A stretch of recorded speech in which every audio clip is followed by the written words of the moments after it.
네, 경찰 비상계엄 특별수사단이 윤석열 대통령에 대한 출석 요구는 물론 체포영장을 신청하는 방안도 검토하고 있다고 밝혔습니다. 내란 가담 혐의를 받는 조지호 경찰청장과 김봉식 서울청장은 구속 갈림길에 섰습니다. 취재기자 연결해서 자세한 상황 들어보겠습니다. 표정우 기자.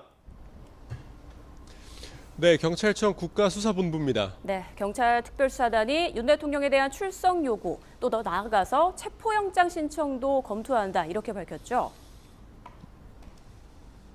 네, 경찰 비상계엄 특별수사단은 윤석열 대통령에 대한 출석 요구는 물론 체포영장을 신청하는 방안도 검토하고 있다고 밝혔습니다. 오늘 브리핑에서 특수단은 윤석열 대통령에게 아직 출석을 요구하지는 않았다며 내부적으로 이 같은 방안을 검토하고 있다고 말했습니다. 또 대통령 관저 압수수색과 윤 대통령에 대한 통신 내역 영장을 신청할지에 대해서도 검토 단계라고 설명했습니다. 대통령실 압수수색 시도 당시 일부 자료를 받았지만 기존 영장을 다시 집행하거나 새로 발부받아 추가로 압수수색하는 방안도 검토하고 있다고 말했습니다.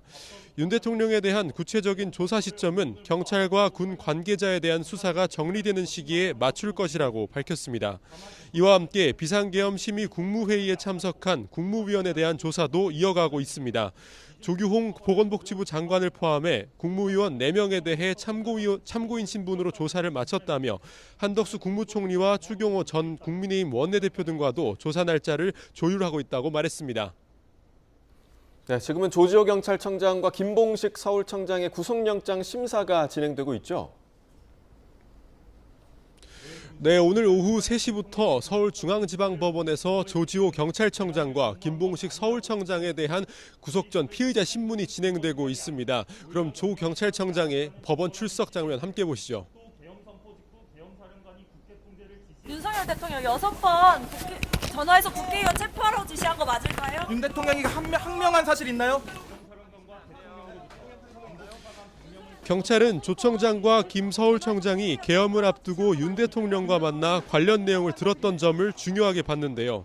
특히 조 청장이 윤 대통령의 지시사항이 담긴 A4 용지를 찢었다고 말한 부분은 증거인멸로 판단했다고 설명했습니다.